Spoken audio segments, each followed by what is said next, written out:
Oh, hey there. Welcome to the Mac Cave at Hidden Light. I was just editing this picture. You might want to stick around, actually, and we'll show you how I edit my black and white images. See what you see. Let's do it. Okay, so we start in Lightroom because this is how I organize all my images. This is an image I've been wanting to edit, so whatever. Basically, I'll do a quick histogram check and make sure that my contrast range is at least semi-appropriate, which I think that it is. I'm not blowing anything out that's too crazy. We haven't really done much in the way of edits to this in Lightroom. I've got a little bit of contrast in it, and it was sharpened to start with. We could add a little bit of sharpening here just for giggles. I think that's worth doing. Lightroom makes it really easy to do sharpening, and the one thing that a lot of people miss out on when they're looking at sharpening is, so you do your sharpening, whatever, you pick an amount, good job. But if you hold the Option key on Mac and click on the masking, it will show you where that's being applied. So I don't want it globally on the entire image. I only want it in the areas where the detail really matters. So I'll typically hang out somewhere towards the top of the middle over here. And selective sharpening, so to speak. But we've got some cool atmospherics, beautiful road leading off into the endless wherever. And obviously this image needs a lot of work. So we're gonna pull this into Photoshop. So for the sake of amusement, we're gonna go ahead and omit the film border for this. So I'm just gonna give us a rough crop. And you'll notice that in my crop tool, I do not have delete cropped pixels. So if I want to recrop this later, I can. I'm all about non-destructive editing wherever possible. So, you know, something like that, just to start. Let's see. Typically, I'll try and do global adjustments first, and then other adjustments later. So the first thing I'm going to do is zoom in here. I'm going to grab the spot healing brush tool. So this guy over here. And I'm just going to take care of some cleanup because that's, I don't know, this is probably moose hair. And we love moose, but we don't need moose's hair on our negatives.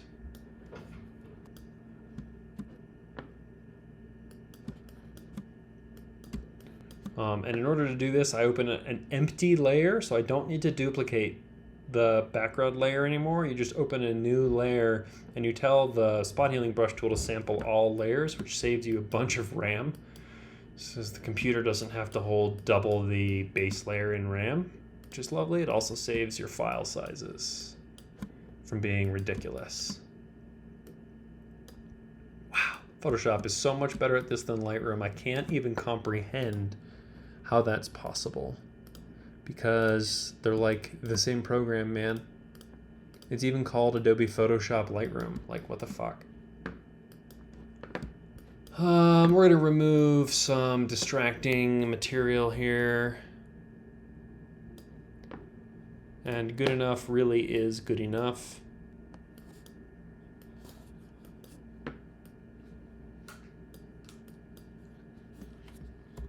Zoom way in, way in.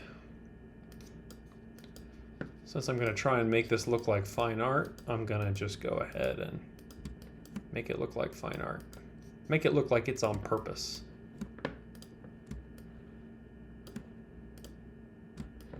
Okay. Love it. So we'll title our layers as we go. Now we need some contrast. Ooh, gross. Oh no, I've got a new version of Photoshop. All things shall shortly come to an end. All right, let's get some road contrast in here. So you can see I'm in a curves adjustment layer. I grab this little guy, and that lets me use this eyedropper anywhere on the image to select any tone that I want to move and change. And if you see where I'm grabbing this road tone here. On the histogram, it shows up way over here. So pretty cool. Ignore everything except the road at this point. I'm going to do that. Invert my layer. Grab a brush. Make it way bigger. And start brushing in that adjustment that I just made. I'm working with a pretty high opacity because I know I want this adjustment and I want most of it. I can always back it out later.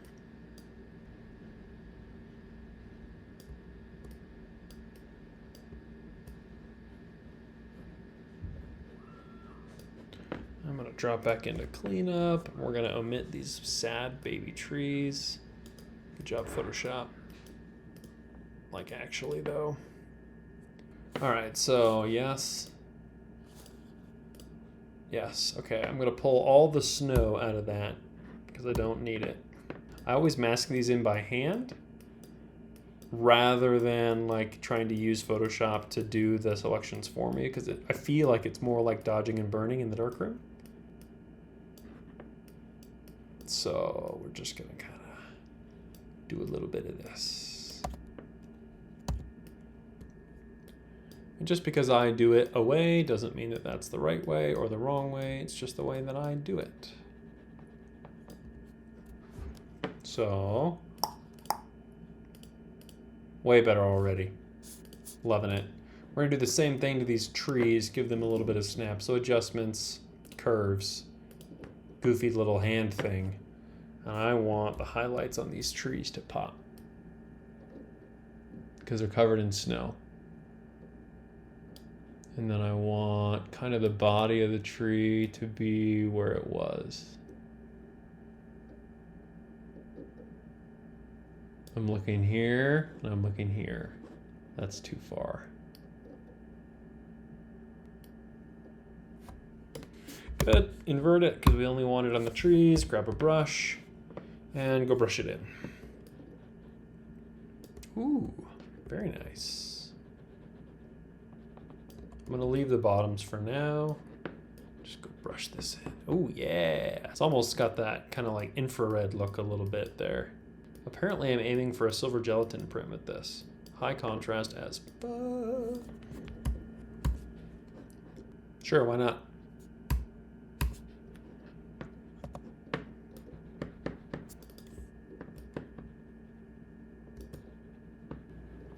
I'm into it. You'll notice that I keep the background white so that I can see what it'll look like against a paper backdrop. Let's work on these tree shadows a little bit. I want to be able to see that. So this is tree contrast, and this is road contrast. A new curves layer. Just gonna nuke the shit out of this shadow a little bit, anchor things a little, flip it, and then brush it in.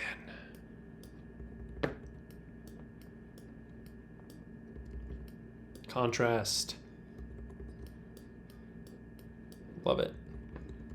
Do a little bit of this. Ooh, yeah. Talking about details. Boop, boop, boop, boop.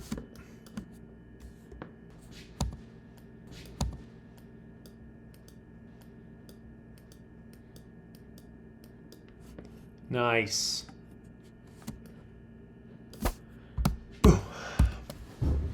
This is the shadows on the road. Oh yeah, needed that. Now let's do some paint lines, shall we? And this, no, brightness and contrast. They should just delete that. Nobody wants that shit. Curves. Huh? Huh? This is where it's nice to have a Wacom, which I'm not using. Close enough is really close enough. I'll clean this up in a minute.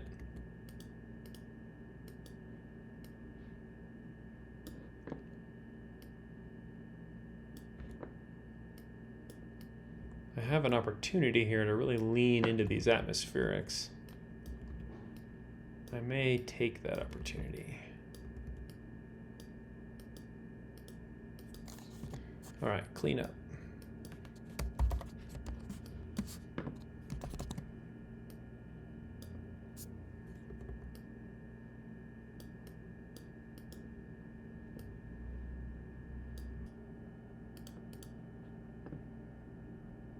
funny that the line sort of peters out right there. I could probably force it to continue, but do we want to? Man, whoever's painting the road this day is not very good at painting straight lines. I don't hate that. I do hate how it gets brighter as it goes down.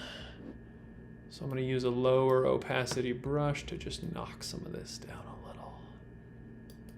Undo all that beautiful work I just did.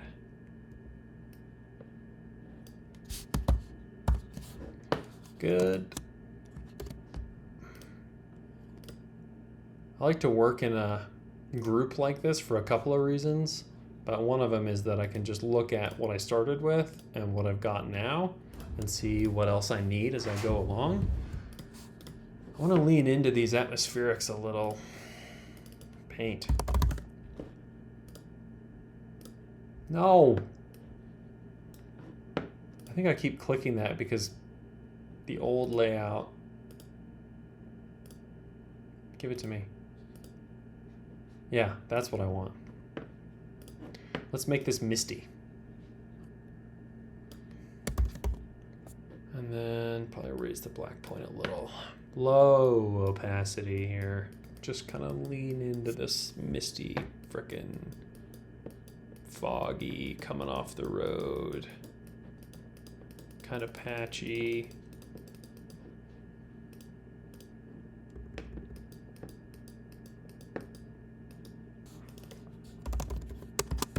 Maybe. Maybe. Let's do the sky. That wants to be brighter. That wants to... Oh, fuck off. There's a tone in the sky that wants to be darker. I just can't see it.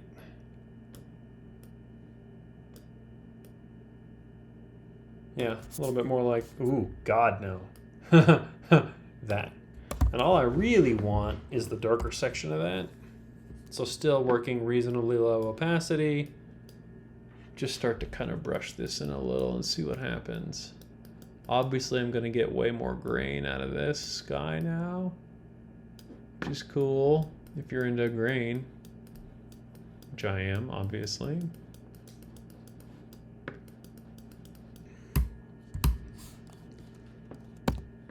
I'm going to start pulling some of the really obvious bits out. I'm just looking for just a little snappy poo.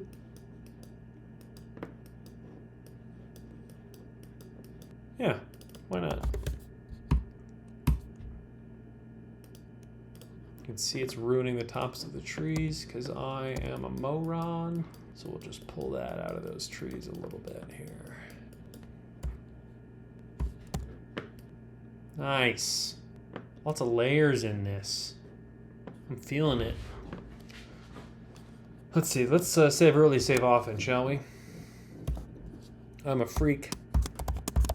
And I put a date on all of my images as I go. And then this is the original file name. So this is the roll number here, and this is the frame number. And Lightroom added the edit word for me, which is just fine. TIFF, I'm in Pro Photo, I'm fine with that. Hit OK. And then it saves for 1,000 years. I think it needs a little more cleanup, just that I can see here. J.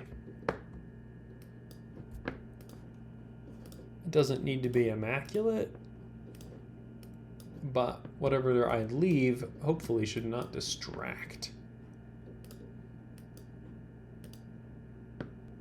This guy can go either way on. Tell me in the comments down below if I should remove this tree. God, Photoshop's good. Boop, boop, boop, boop.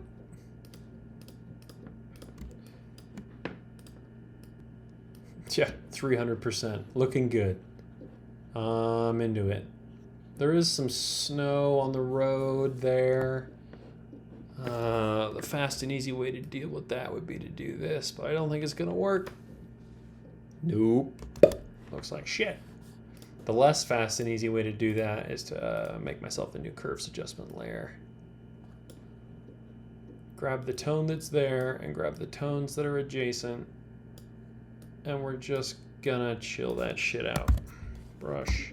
Whoa, it's a big brush. I get really, really small. Goal here is to not make it darker than the surrounding road. Just tone match a little. Maybe the most tedious way to do this, because I don't actually want the road tone to change.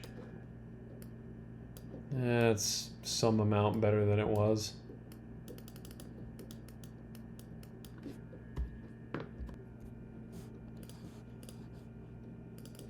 Snowy, that's not how you spell that. Snowy road patch. That's pretty good. I think that I'm gonna hate some of these tones. I think they're a little muddy. The only way for me to really find out at this point is to print it. That's a platinum soft print preview. Looks okay, but I don't think I want to print this in platinum. It's not supposed to be warm. It's fucking snow. It's supposed to be cold. So then what I would usually do, edits V1, so that if I make a print and I decide that further edits are needed, which almost always happens, I leave these edits and I will start a new batch of edits. Let's say I wanted to do just a global brightening, right? Whatever. I would put that in a group called V2. Yeah, which, wow, is kind of not bad. Especially in the trees, it really helps take care of this mud problem. So I'm gonna put him, why are you gonna be like that? I'm gonna put him down here, and we're just gonna pull the road out of that.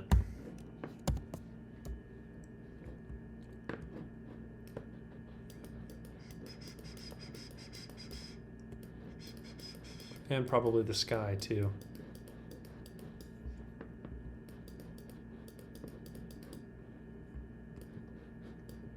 Oh yeah, way better. I like that, I like that. And I like this, and I like this.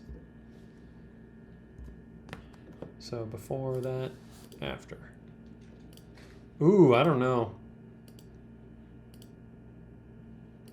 Let's start with dark and moody. I'll say brighter, maybe, question mark. Good, save. Let's make a print.